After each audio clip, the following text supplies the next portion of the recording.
E é sobre isso que eu gostaria de falar nessa manhã. Os parâmetros de Deus. Parâmetro é o quê? É um padrão, uma regra, um princípio, por intermédio do qual você estabelece uma relação ou comparação entre termos. E é engraçado essa questão de parâmetro, por quê? Porque cada um de nós tem um parâmetro diferente. Se eu pergunto para você, o que é um final de semana perfeito para você? Talvez você fale, um final de semana perfeito, sei lá, estou em casa com a minha esposa, com os meus filhos, fico o dia inteiro assistindo Netflix, as crianças não brigam, não fazem pirraça, não choram, obedecem tudo que eu mando fazer, beleza. Mas se você pergunta para a sua esposa, você fala, final de semana perfeito, a gente tem que estar fora de casa. É a Isabela. Para mim, um dia perfeito é o quê? Eu estou em casa quietinho, sem fazer nada, nem saio para nada. Mas para ela, um dia perfeito tem que sair, tem que fazer alguma coisa fora de casa. E aí é sempre aquela briga, porque eu quero ficar em casa quietinho e ela quer sair e fazer alguma coisa, aventuras. Por quê? Parâmetros diferentes. Se você pergunta para o seu irmão que está do lado, o que é um almoço perfeito para você? Talvez ele fale, não, é uma lasanha, é uma macarronada. Já para o outro vai ser o quê? Vai ser um churrasco. Não está para o Tony, vai ser um churrasco, né, Tony? Um churrasco. Nem precisa de arroz, nem de farofa, nem de maionese de batata, não. Só a carne está ótimo, é perfeito. Por quê? Porque a gente tem parâmetros diferentes. E o nosso grande desafio é entender quais são os parâmetros que Deus utiliza para medir uma pessoa de sucesso, para medir uma vida abundante, para medir uma vida abençoada. Porque se você utiliza o parâmetro errado, você vai se comparar com alguma coisa que você vai ver que a sua vida não está no eixo ali. E você fica uma pessoa frustrada, uma pessoa infeliz, uma pessoa se sentindo inferior. Por quê? Porque você está apenas se comparando de forma errada. Porque o que Deus utiliza como parâmetro não necessariamente é o que você está utilizando como parâmetro. E eu gostaria que você abrisse agora a sua Bíblia comigo, lá em 1 Samuel.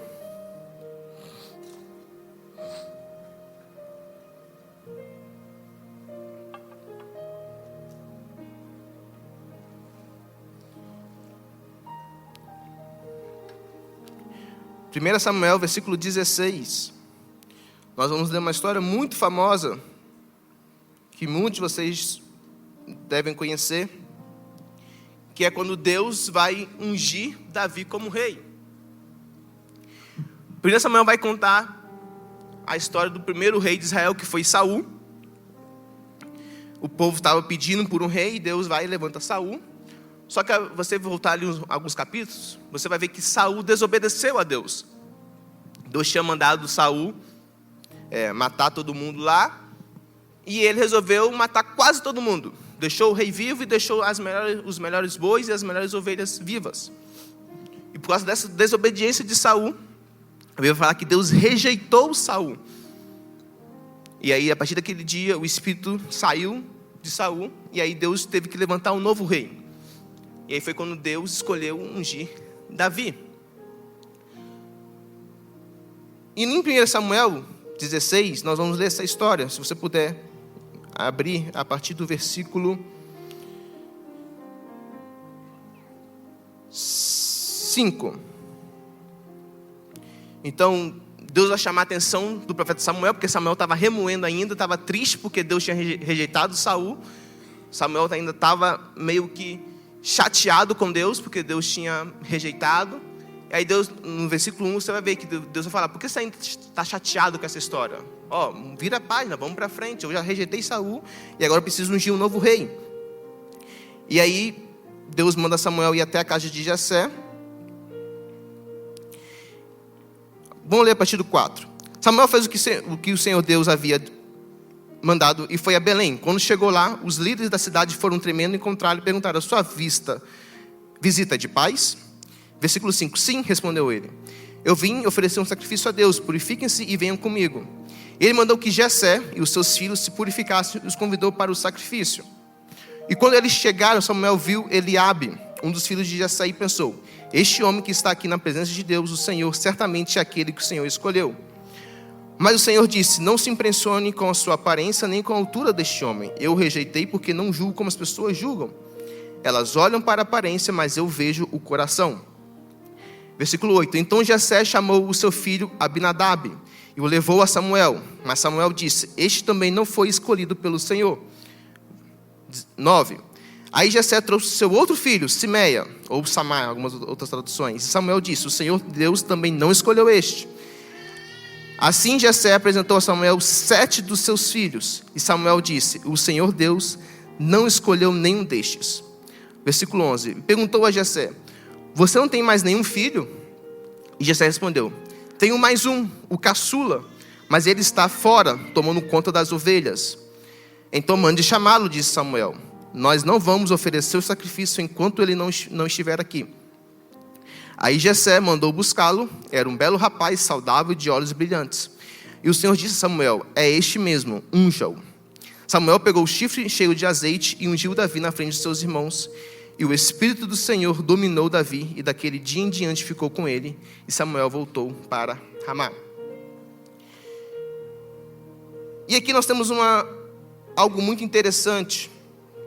Nós vemos Samuel, o profeta, indo até a casa de Jessé para ungir o próximo rei de Israel, porque Saul tinha sido rejeitado e Deus tinha escolhido Davi. E a primeira coisa que me chama a atenção é que quando vem o primeiro filho de Jessé, Samuel acha dentro dele: nossa, esse aqui deve ser ungido do Senhor. Mas por que Samuel achou isso? Por que ele pensou que o primeiro filho ali já fosse ungido? Porque ele era muito parecido com Saul. Se você voltar o livro de Samuel, quando Deus vai ungir Saul, o rei antecessor a Davi, a Bíblia vai dizer: tinha um filho jovem, 1 Samuel 9:2, tinha um filho jovem e bonito chamado Saul. Não havia ninguém mais bonito do que ele entre todos os israelitas. Além disso, era o mais alto do que todos. E quando estava no meio do povo, ele aparecia dos ombros para cima. Então percebo que quando veio o primeiro filho de Jessé, Samuel olhou e falou: nossa, deve ser isso aqui, porque ele é alto e ele também é bonito, tipo Saul. Por quê? Porque o parâmetro que Samuel tinha na cabeça dele, da pessoa que deveria ser rei, tinha que ser uma pessoa alta e bonita.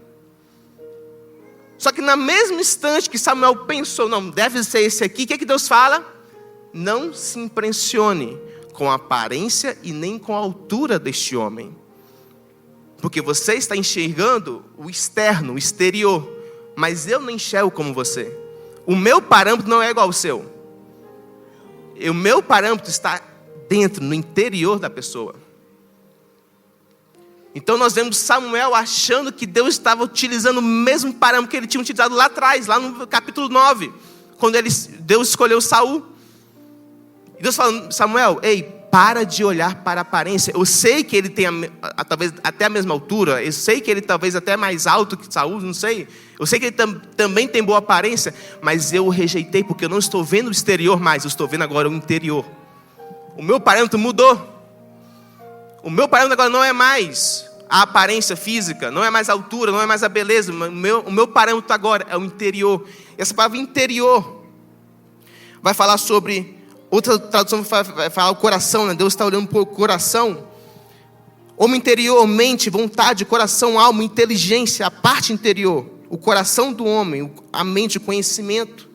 Então Deus não está mais enxergando a força física, não estava mais enxergando a beleza, mas Deus estava enxergando o quê? Quais eram as intenções do coração, quais eram os pensamentos que essa pessoa estava tendo, quais eram os sentimentos que ela estava tendo para poder ser o próximo rei de Israel. Na cabeça de Samuel, o próximo rei tinha que ser alto, igual Saul, tinha que ser bonito igual Saul. Mas nos parâmetros de Deus, Deus já tinha mudado tudo. Não estava mais do lado de fora, mas sim do lado de dentro. E aí Jessé fez passar todos os filhos. Passou um, parecia o Cal, né? Passou um, passou dois, passou três, passou quatro, passou 5, 6, 7. Passou todo mundo. E Deus falou: não é esse, não é esse, não é esse, não é esse. Tem até que a musiquinha, né? Esse aí passou, esse aí passou. Passaram 7 filhos. E todos não eram aquele que Deus tinha escolhido para ser o próximo rei de Israel. Todos não tinham os parâmetros que Deus estava utilizando para escolher o próximo rei. Até que Samuel pergunta a Jessé: acabaram todos os seus filhos? Não tem mais nenhum? Porque eu vim aqui para ungir o rei. E esses 7 filhos que você me apresentou, nenhum deles foi escolhido. E aí Jessé se lembra: verdade, é tanto filho, né? Tanto filho que eu esqueci. É tanto filho, é tanta criança aí, que eu esqueci que tem um. O caçula está lá no pasto, apacentando as ovelhas. Perceba que Jessé nem chama Davi pelo nome Davi. Chama de o caçula. Está lá no pasto, apacentando as ovelhas. O que Samuel fala? Então manda chamar. Porque nós não vamos nos assentar enquanto ele não estiver aqui. E aí vem Davi. E no mesmo instante que Davi chega, Deus fala: unja, porque é este que eu escolhi.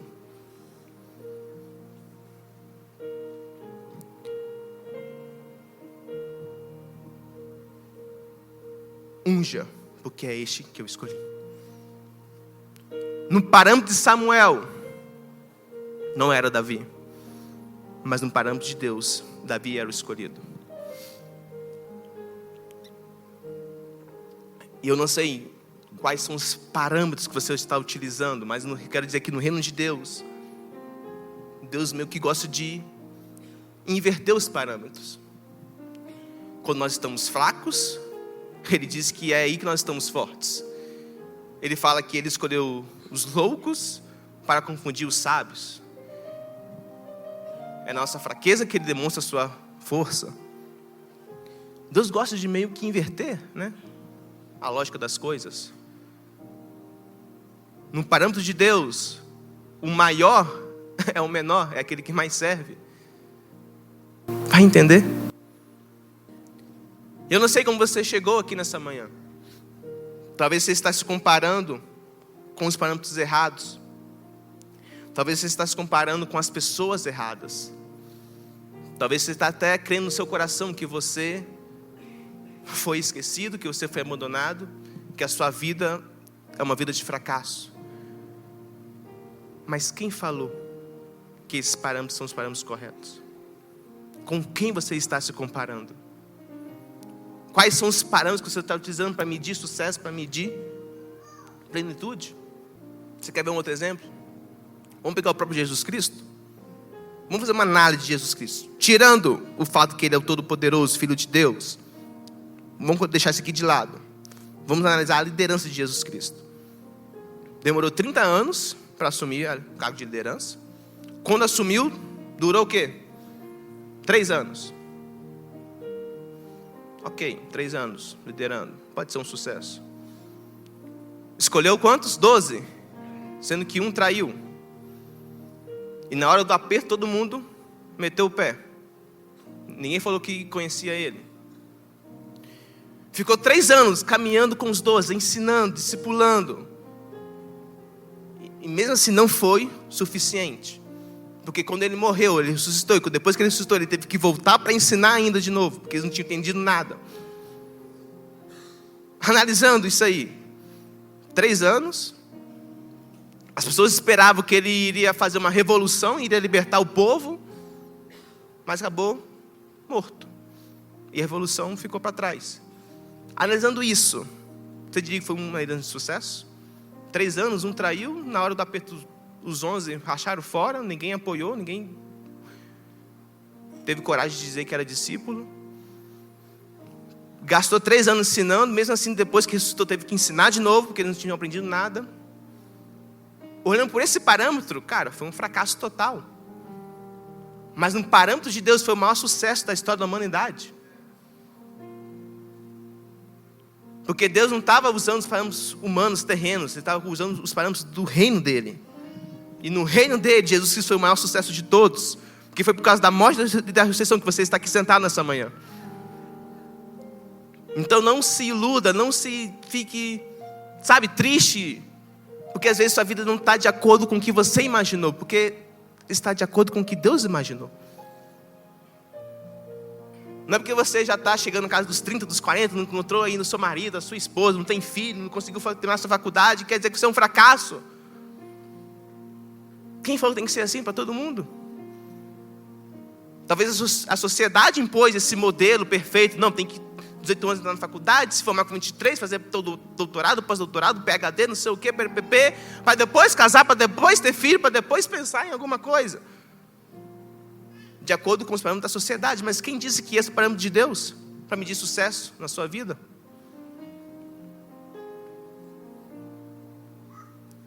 Uns dois anos atrás, que a gente tentou visto do lado da Bethel, uns 2 anos atrás, minha esposa teve a brilhante ideia de falar: quero fazer a Bethel School. Falei: beleza, vamos lá tentar. E ela fez todo o processo. Ela fez a entrevista lá em inglês. Para quem não sabe, Bethel é uma escola, tem lá nos Estados Unidos. Eles focam muito no sobrenatural e tudo mais. E nós fazemos todo o processo. Ela fez lá, registrou, a gente pagou a taxa, fez a entrevista em inglês, passou, foi aprovada. A gente comprovou que a gente tinha renda para poder ficar lá pelo menos 1 ano. A gente ia, na época já tinha o Zac ainda, ela ia estudar e eu meio que ia ficar lá sustentando, cuidando do Zac. Eu trabalho remoto, quem não sabe, eu trabalho com marketing digital, eu trabalho à distância, então daria para continuar trabalhando, ela estudando, estava tudo certo. E no tempo todo, nós falamos: Espírito Santo, se não for da tua vontade, você nos impeça em algum momento. Porque a gente sentiu, entendeu que era a sua direção, entendeu que era para ir, beleza, estamos caminhando. Se não for da tua vontade, você nos impeça em algum momento. E o que aconteceu? Ele nos impediu. Tudo aprovado com a Bethel, tudo certo, beleza, agora vai a parte mais fácil. Que é o quê? Que é o visto no consulado americano. E vai a gente lá para o consulado. Ela apresentou os documentos lá, tudo certinho, a carta da escola já, tudo aprovado. Os documentos financeiros também, com condições de bancar a escola, de pagar, de ficar lá 1 ano. E ela simplesmente falou: olha, infelizmente, não é o momento de vocês, tente outra vez. E eu lembro que lá no consulado não pode entrar, né, com mochila nem nada, só pode entrar com a sua roupa e a pastinha de documento lá. E em frente ao consulado tem uma barraquinha, sei lá, acho uma papelaria, uma lojinha, que tem uns armários para você colocar a sua bolsa para poder entrar. E quando a gente voltou rindo, né? A gente começou a rir. Quando foi negado assim: não pode entrar, a gente começou a rir. Falei: nossa, né? Que ideia que a gente teve, né? Beleza, a gente falou para o Espírito Santo nos impediu, tá tudo certo. E a gente voltou para buscar nossas coisas nessa barraquinha lá na lojinha. A gente voltou rindo, sorrindo, né? Gargalhando. Aí o cara: e aí, deu tudo certo? Deu tudo certo? Falei: deu tudo certo. Aí ele: foi aprovado? Falei: não, fomos rejeitados. Aí ele: ué, mas como assim? Por que vocês estão tão felizes então? Por que vocês estão sorridentes? Falei: porque deu tudo certo. Porque essa era a vontade de Deus. A gente costuma dizer, né, que a vontade de Deus é boa, perfeita e agradável. E ela realmente é, mas de acordo com que parâmetro? O seu ou o dele? Que parâmetro você está utilizando para definir o que é bom, o que é perfeito, o que é agradável? Porque Deus tem um parâmetro dele e você tem o seu. Mas nem sempre vai ser o mesmo parâmetro. A vontade dele vai continuar sendo boa, perfeita e agradável. Mas às vezes vai te tirar da zona de conforto. E nem sempre vai ser confortável para você. Voltando para Davi. Acabaram com os seus filhos, Jessé? Não. Tem mais um. Tem um mais moço. Não é isso está na sua Bíblia? O mais moço? Sim ou não? Ou o caçula? Sim ou não, gente? O menor, o caçula, o mais moço. Na minha está assim, cadê? 1 Samuel 16. Verso 11. Perguntou Samuel a Jessé: acabaram os seus filhos? Respondeu: ainda falta o mais moço. Na minha versão está o mais moço. E sabe o que essa palavra mais moço significa? Não é somente o caçula. Jovem, pequeno, insignificante, sem importância. Esse é o pai falando do filho. Acabaram os teus filhos? Não.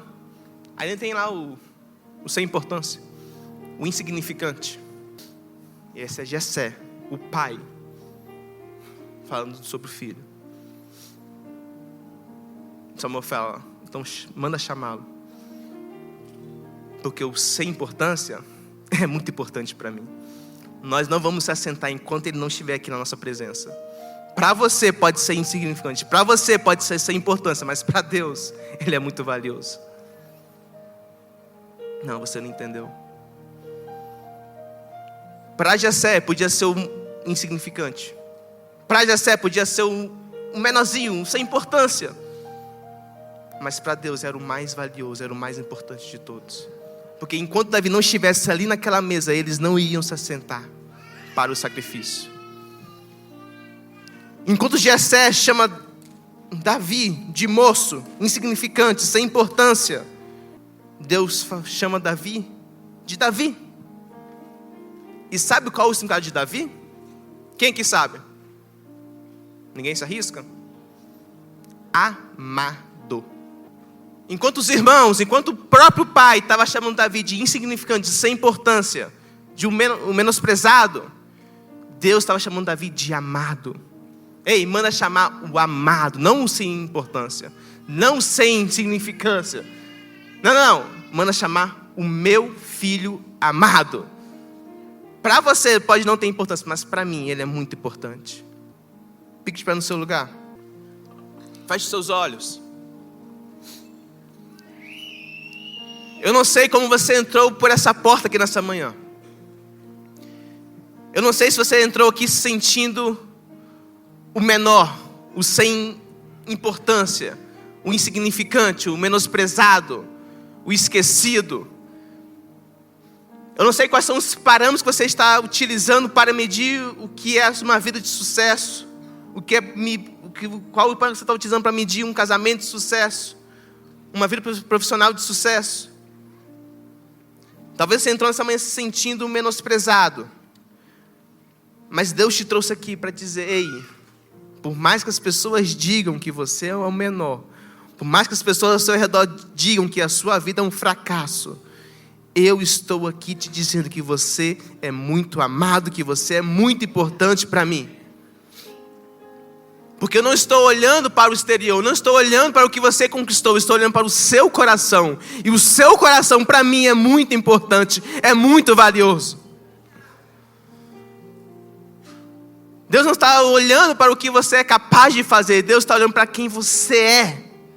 E para Ele você é filho amado. Porque Ele te criou, foi Ele quem te formou. Ele é quem sabe os planos que tem para você, planos para você fazer você prosperar de um futuro melhor. E com seus olhos fechados, eu gostaria de orar para a sua vida. Deus, muito obrigado, porque o Senhor sempre nos lembra que nós somos os teus filhos amados. Muito obrigado porque o Senhor sempre nos lembra que para você nós somos importantes. Que para você nós temos importância sim. Que para você nós somos valiosos sim. Porque foi o Senhor que nos criou. Foi o Senhor que nos chamou. Foi o Senhor que nos escolheu antes da fundação do mundo. Muito obrigado, Pai, porque você não olha para o exterior. Você olha para o nosso interior. E lá no nosso interior você consegue enxergar a nossa pureza, você consegue enxergar um coração puro. Você consegue enxergar um coração que está ansiando por um Pai. Muito obrigado, Deus, porque o Senhor nos lembra todos os dias que nós somos amados por Ti.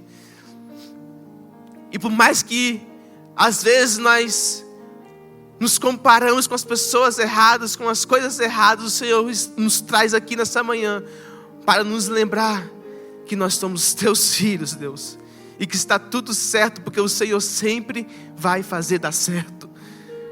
Por mais que a nossa vida não esteja de acordo com os parâmetros que a sociedade impõe, por mais que nossa vida não esteja de acordo com os padrões que este mundo tenta nos impor, mas nós cremos que nossa vida está de acordo com os seus parâmetros, de acordo com a sua vontade.